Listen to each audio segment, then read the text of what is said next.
He gave all his money to his mother, so his wife fed their food to the pigs and left. The man had just received the money from selling grain and immediately gave it all to his mother. His wife didn't argue or make a fuss. Instead, she turned and picked up a basket of freshly steamed buns. She dumped them directly into the pig trough, a single action that instantly chilled the entire yard. The man immediately turned hostile, blaming his wife for deliberately embarrassing him. The mother secretly felt smug, believing her son was completely on her side. That night, the wife packed her bags and returned to her parents' home without a word. The man stubbornly declared that he would come back on his own after a few days of fussing. The mother boasted to everyone that her son was obedient, and his wife dared not disobey. Little did she know, this outburst nearly brought disaster to the entire family. For the first 2 days, Daqiang felt comfortable, not having to read anyone's face or listen to nagging. But after only 3 days, the house was so chaotic he couldn't even get a foothold. He couldn't cook. The food was always burnt or overcooked. He was completely clueless about housework. Clothes piled up like mountains. The house was filthy, messy, and reeked of a terrible stench. When Daqiang finished his work and came home, the stove was always cold, and there wasn't even hot water. He blamed his wife for being unreasonable, forgetting that he hadn't saved a single penny for their family. Guilin, on the other hand, lived a peaceful and comfortable life at her parents' home, with hot meals every day. At first, Daqiang was very aggressive in his messages, constantly urging Guilin to come home. Guilin only replied, "You stay with your mother. I'm not taking care of you anymore." In less than a week, Daqiang couldn't take it anymore. He became unkempt, and his home became even more so. His mother complained every day, saying that Guilin was deliberately avoiding them and didn't care about their well-being. Daqiang couldn't bear it anymore. He had no choice but to swallow his pride and go to Guilin's parents' home to pick her up, but he was stopped at the village entrance by Guilin's brother.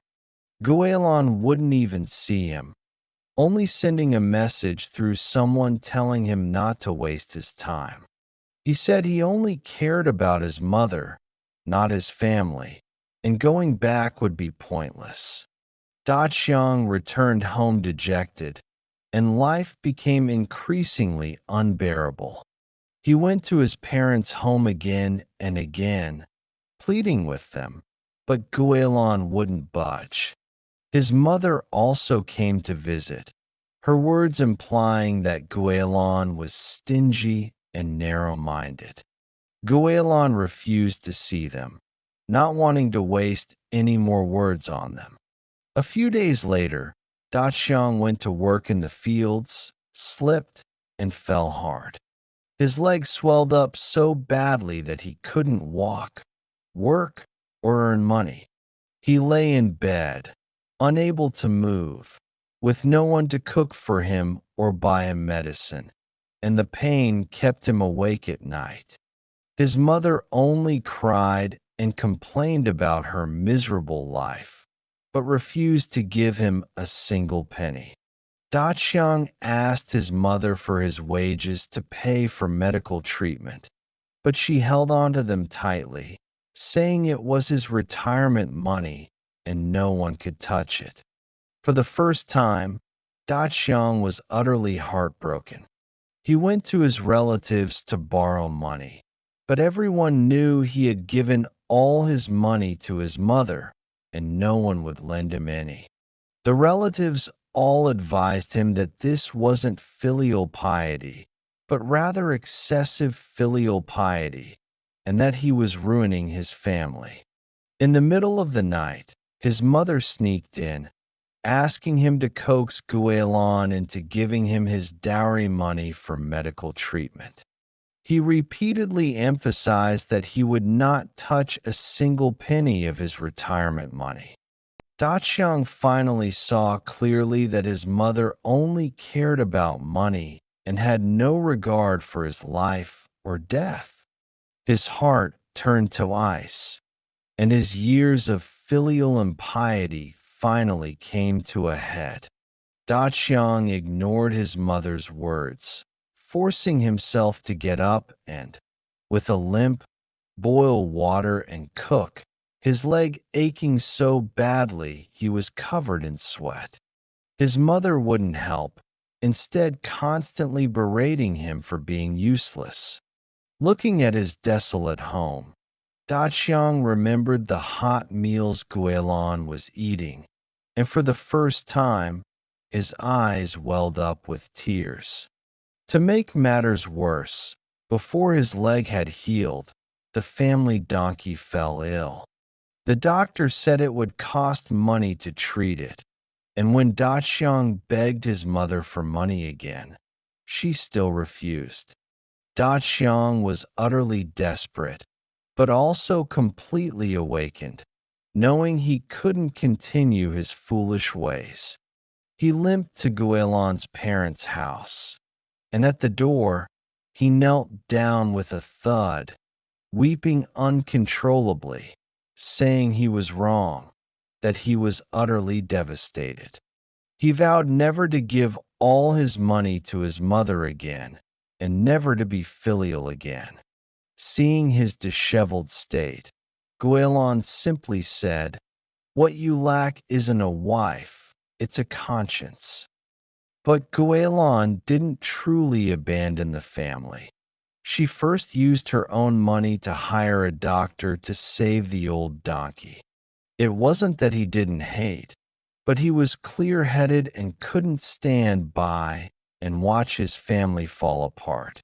After returning home, Daqiang was completely changed. He was no longer weak or yielding.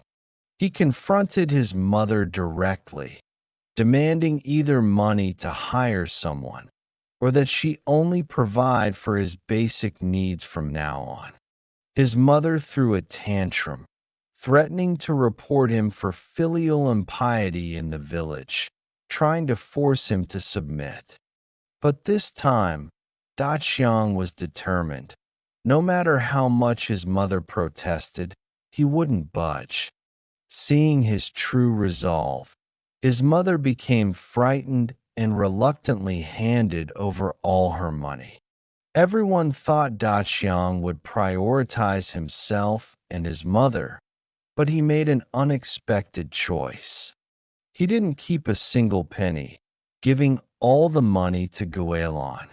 In front of Guilin's family, he declared that from now on, Guilin would be in charge of the family.